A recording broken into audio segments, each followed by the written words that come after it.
welcome to California Up Now. We've got our show on the road today, and we are talking public art. We're here in downtown San Jose, the heart of Silicon Valley. And my guest today is Mike Ogilvie, and he is Mr. Public Art. Well, not really, but tell us your title. My title is Director of Public Art for the City of San Jose. Great, and I understand you've just relocated from Las Vegas. What brought you here? I have.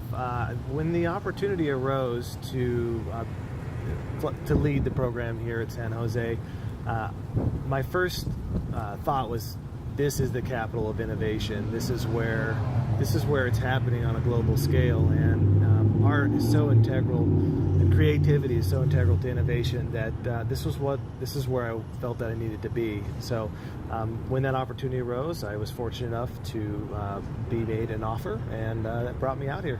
Great, and how do you like it so far? I love it. It's amazing. I mean, the public art here is it really is on a national scale a leader.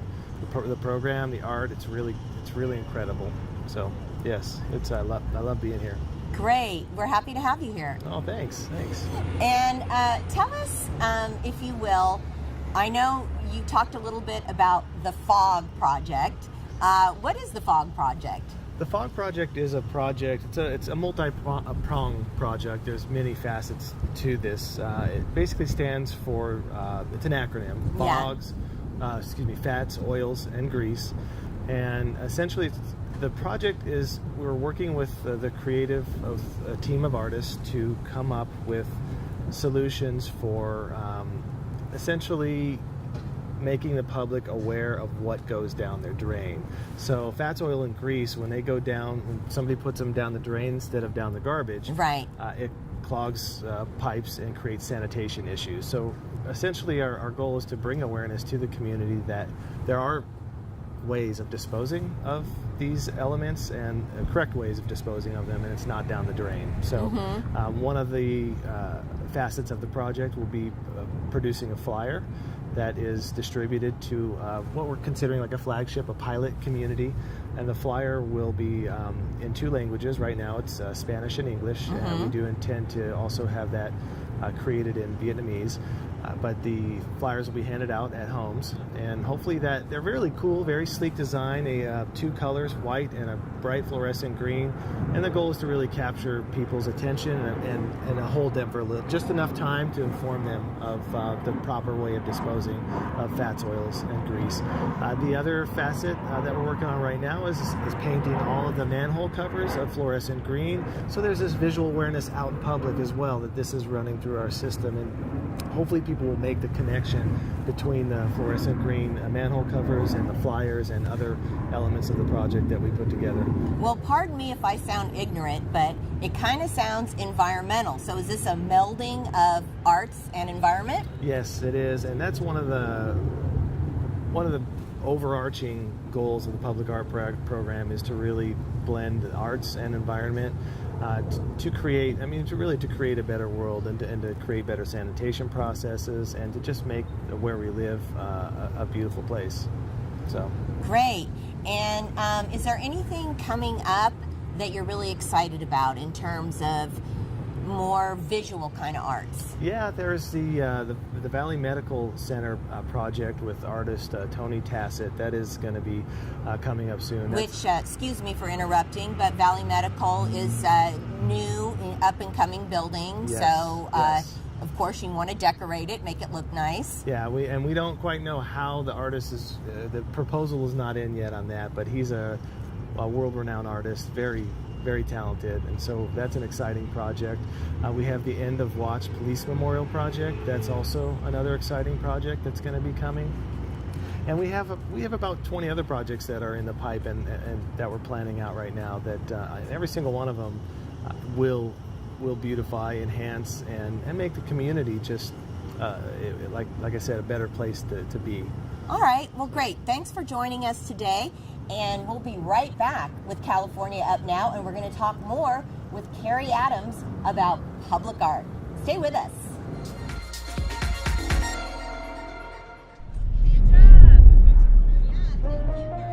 Would you like to win a complete makeover?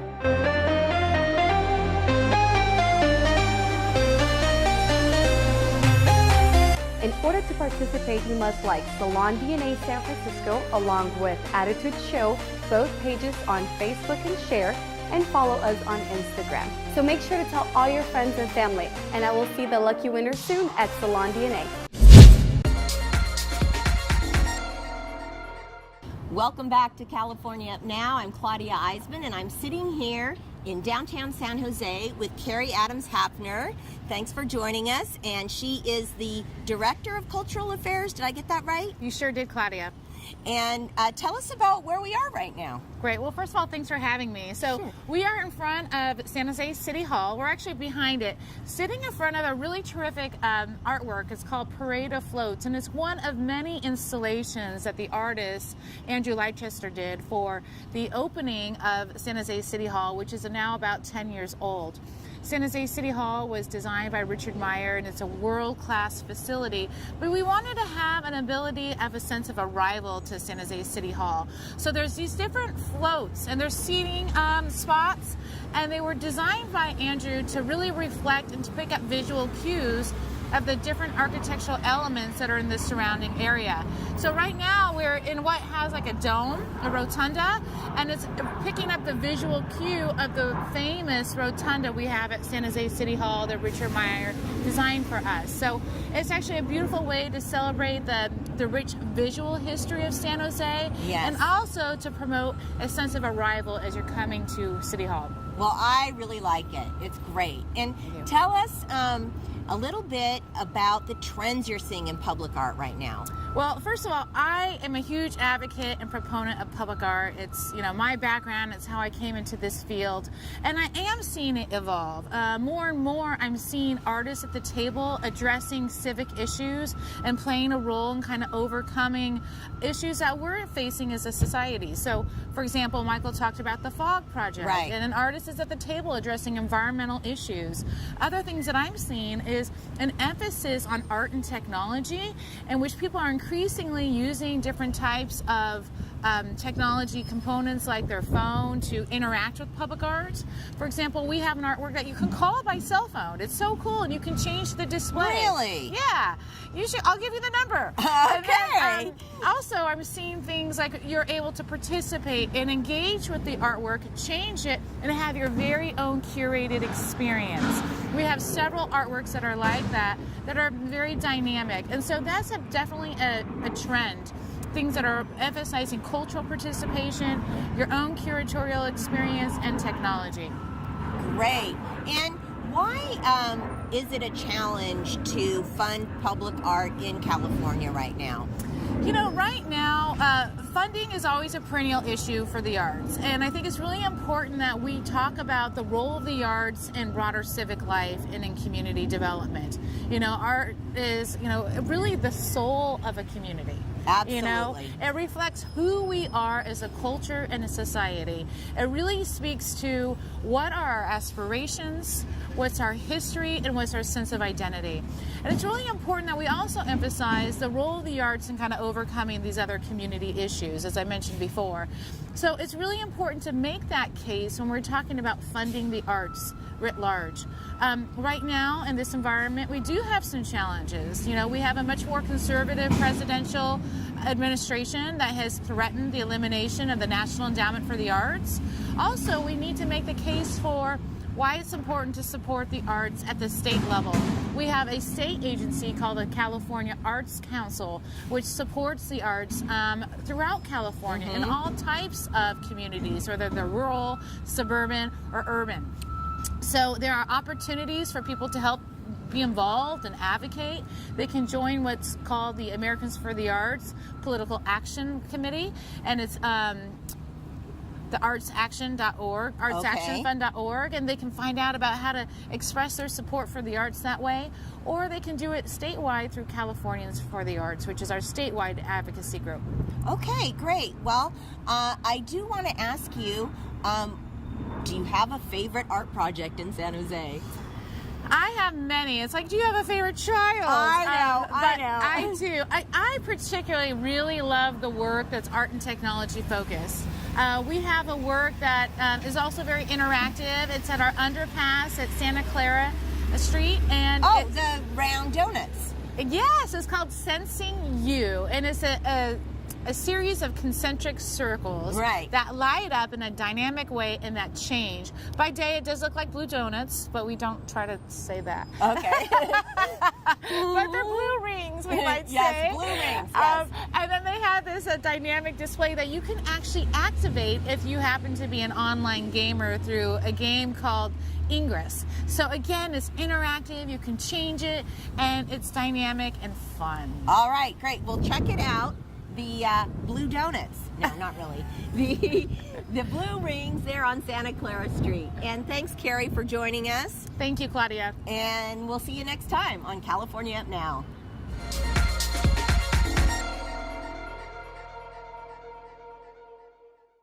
Hi, I'm Colin Stack-Trost, your host.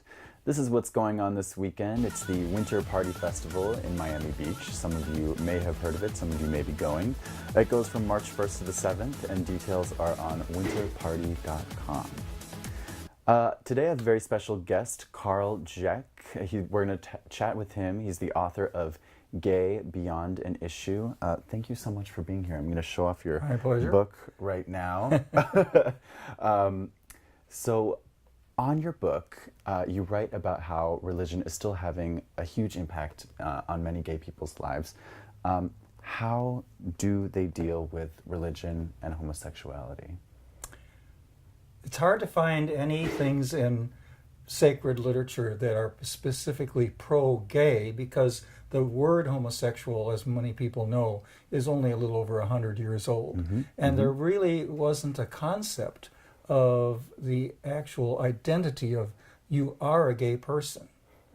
The title of my book relates to something that is in the Milk film, where at one point, who is it that says to Harvey Milk, Harvey says to Dan White, my life is not an issue. Issues do not cry and bleed. So I'm a person. And the problem with much religion is that it has seen gayness as a behavior rather than as who the person is.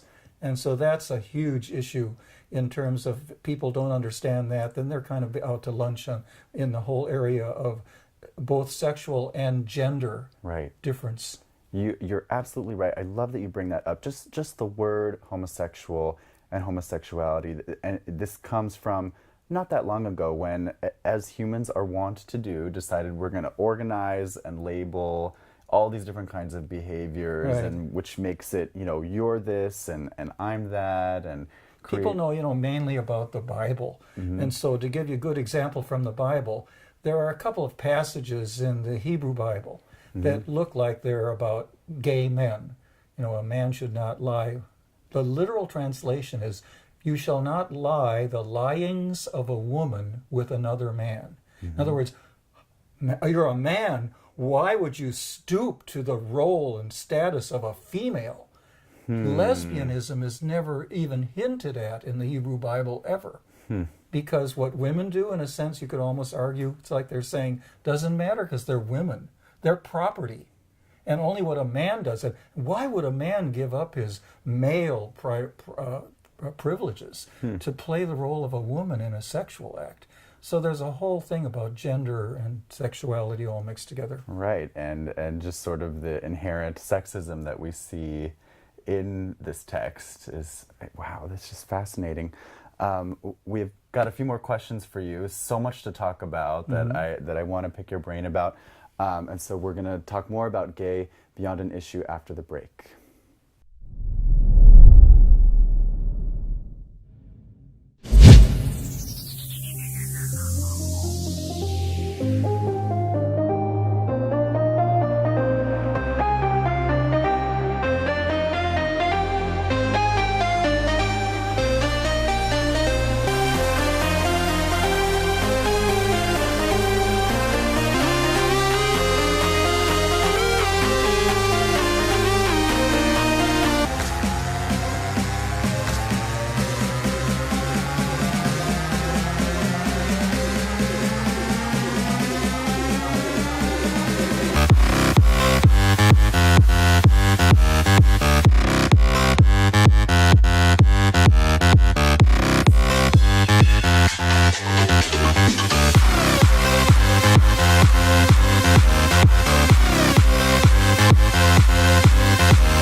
Welcome back to Uncensored Pillow Talk. I am chatting with Carl Jeck, author of Gay Beyond an Issue.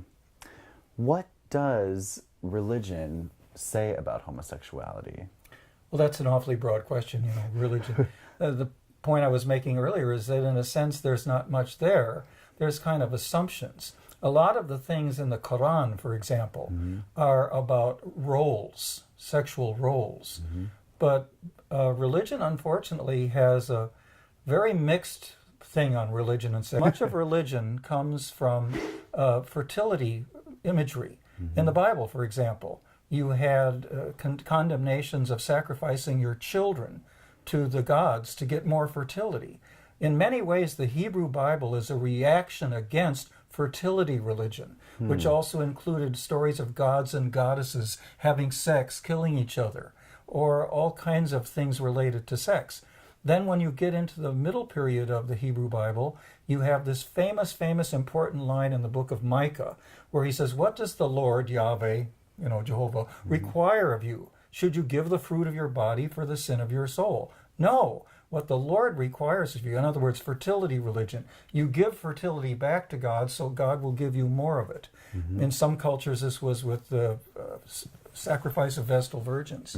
No, what the Lord requires of you is to do justice, to love kindness, and to walk humbly with God. Now, I would say that homophobic behavior is not following that very clear central focus of the entire Hebrew Bible, to do justice, to love kindness, to walk humbly with God. I'd also like to add quickly that many people who are anti-gay in their views are bearing false witness against their neighbor, which is one of the commandments. I love that you bring that up. Your book really is, I really want to commend you for it because it's such a labor of love. You can tell it is so incredibly researched. You're so informed on these subjects. And it really is, it seems like a labor of love for your own journey, and also something that you have provided to other people to access as well. And that really is an incredible gift that you've given. I'm so curious to know from you some anecdotes about people who have found your book and who've been able to change their mind about some things that they were really stuck on. I'm not sure how many minds I have changed, but the whole point of the book, of course, is to get people to rethink their attitudes about sexuality in general, and particularly about sexual orientation, sexual difference, and gender issues. I grew up naive, completely naive. I didn't figure out I was gay until after I was married. I was about 25 years old, and I was married, and I suddenly realized, oh, wait a minute here. So I was trying to, write something that would help people. And what I did, basically, there are 10 chapters, and each one asks a question about what are some of the myths we have about sexuality. And so one of them is, can you hate the sin but love the sinner? And on the book jacket it says, give this book to anybody you know who's having a trouble with this issue. Because it is an issue. But now, by the way, it's a remake of the current book.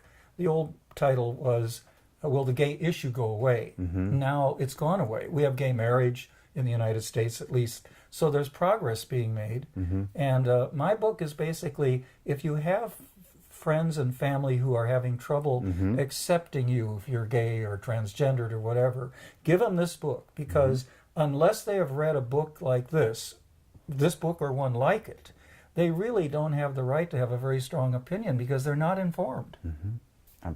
Beautifully put. I think that's great. I hope so. In your book, you talk about sexuality as being something that's neutral. Can you say a little bit more about that? Yeah, the whole idea that you choose your orientation. There are some people who I have a good friend who said, so what if we did choose it? What difference would that make? Aren't we free to choose and be who we want to be? But most of the evidence suggests that you don't choose to be gay, just like you don't choose to be straight. I've seen hilarious examples of people who make an anti-gay statement, then someone says to them, well, could you be gay? And they go, it's like, it's a non-starter. You don't think in those terms.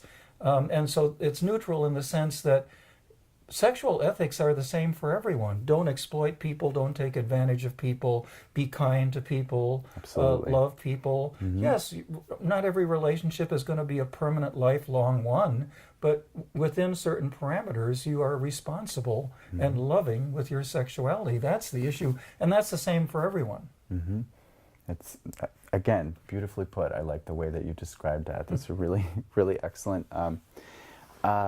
One of the things that comes to mind for me as we're discussing this, and what you were saying about, you know, it not being a choice, I always think about when people say, when did you know that you were gay? And my response is always, well, when did you know that you were straight?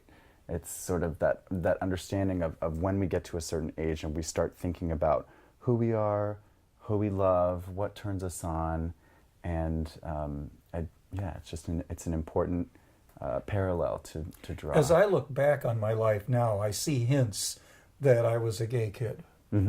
I was very into decorating. I made this huge Christmas display that was in our front yard, and it won awards in St. Paul, Minnesota. Where I'm from. That's great. And I brought the Christmas tree to my classroom.